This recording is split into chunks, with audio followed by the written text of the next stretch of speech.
hey there. Have you ever wondered what it's like to renovate an apartment? Floors, a new kitchen, new bathrooms. How hard can it be? Well, that's what I'm going to do, so come along and find out. And remember, it really helps me if you like and subscribe, so take a minute, hit that button, and let's go!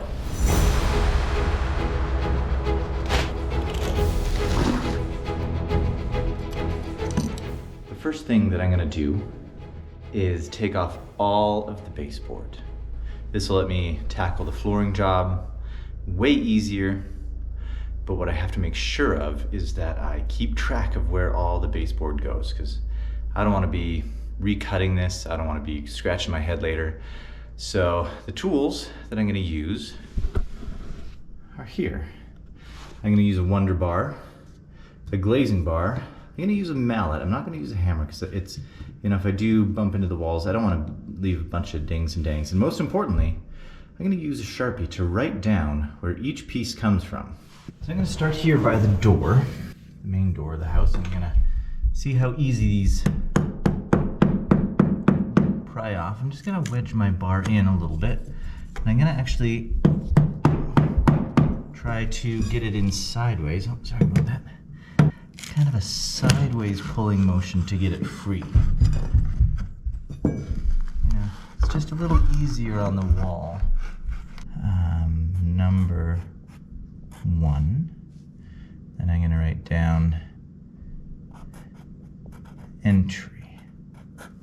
So I'm just going to get a time lapse going, because I don't know that anybody wants to watch me pull off 100 pieces of baseboard, so we'll speed it up a little bit for you here.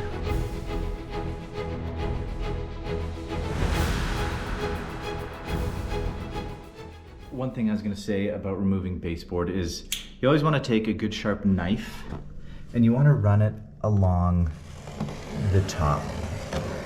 And that is just because most likely in the course of its life it has had a little bit of paint spill over onto the baseboard.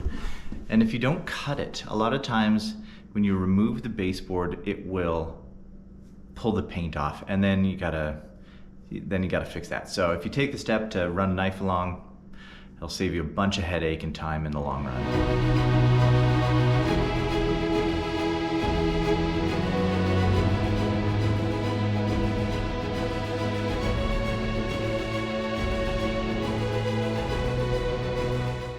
One of the things you might find yourself dealing with as you work on a project like this is a little bit of boredom. I listen to a lot of podcasts and audiobooks. I think it's amazing.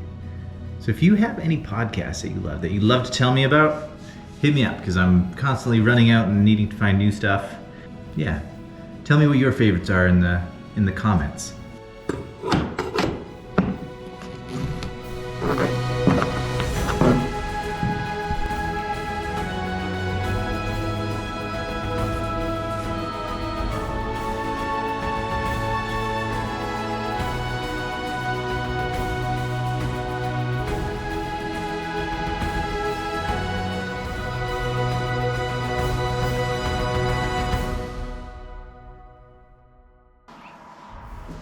Lay on the floor and think about how inconsequential your day-to-day actions seem to be.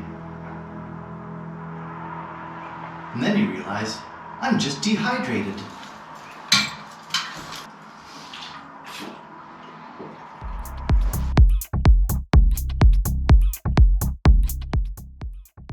So I've got all the baseboard off.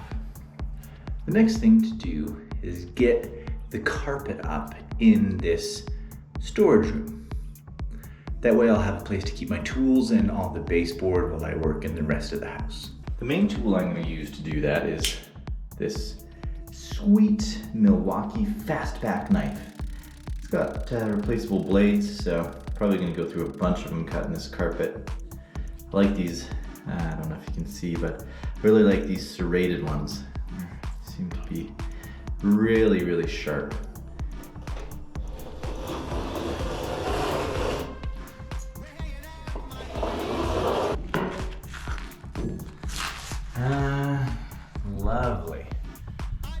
See, it's been glued down, which is gonna make the next floor down a big pain in the butt.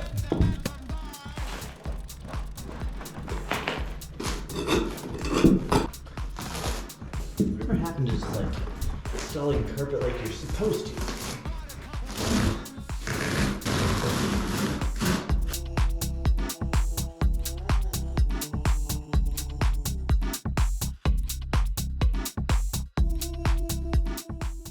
So it seems as though I'm gonna have to go around and scrape off the adhesive that was left under this carpet.